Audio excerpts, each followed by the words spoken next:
रुख करते महाराष्ट्र का, जहां पर हलफबरदारी तकरीब जारी है। एकनाथ शिंदे अब से कुछ देर में ही हलफबरदारी तकरीब हलफ लेने वाले हैं। माननीय राज्यपाल महोदय, मुख्यमंत्री व उपमुख्यमंत्री पदाची तसेच गुप्ततेची शपथ घेण्यासाठी पदनिर्देशित मुख्यमंत्री महोदय व पदनिर्देशित उपमुख्यमंत्री महोदय उपस्थित आहेत। त्यांना आपला समोर शपथ घेण्याची परवानगी असावी। सर्वप्रथम माननीय पदनिर्देशित मुख्यमंत्री श्री एकनाथ संभाजी शिंदे।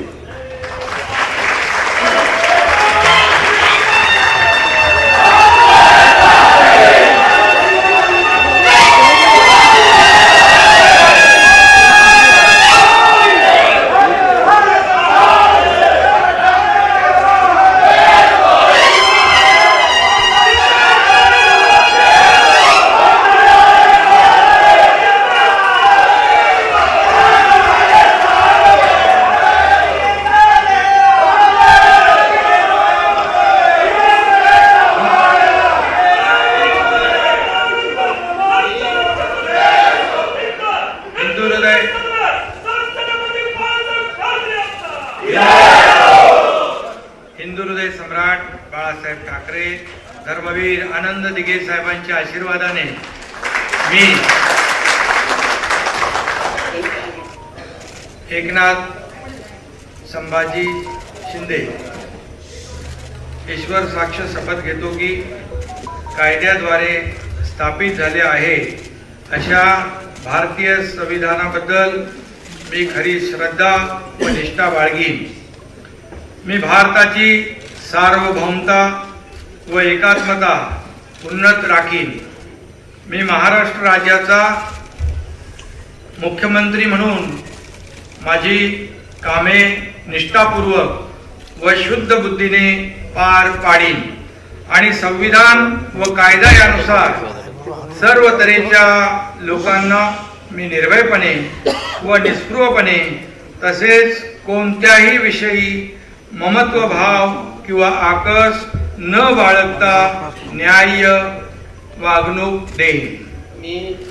मी एकनाथ संभाजी शिंदे ईश्वर साक्ष शपथ घेतो की महाराष्ट्र राज्याचा मुख्यमंत्री म्हणून माझ्या विचारार्थ आणली जाईल किंवा मला ज्ञात होईल अशी कोणतीही बाब असा मुख्यमंत्री म्हणून माझी कामे यथायोग्य पार पाडण्यासाठी आवश्यक असेल ते खेरीज करून एरवी मी कोणत्याही व्यक्तीला किंवा व्यक्तींना प्रत्यक्षपणे व अप्रत्यक्षपणे कळवणार नाही किंवा त्यांच्याकडे उघड करणार नाही।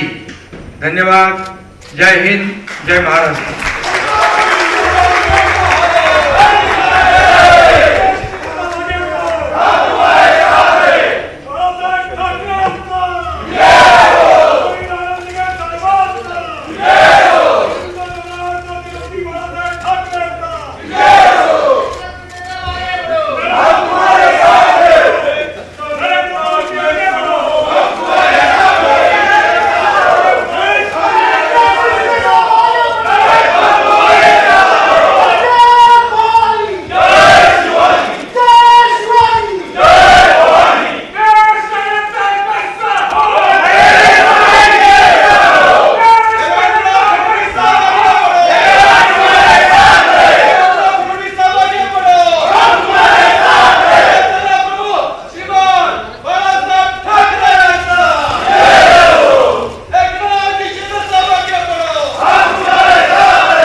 आता माननीय पदनिर्देशित उपमुख्यमंत्री महोदय श्री देवेंद्र गंगाधरराव फडणवीस।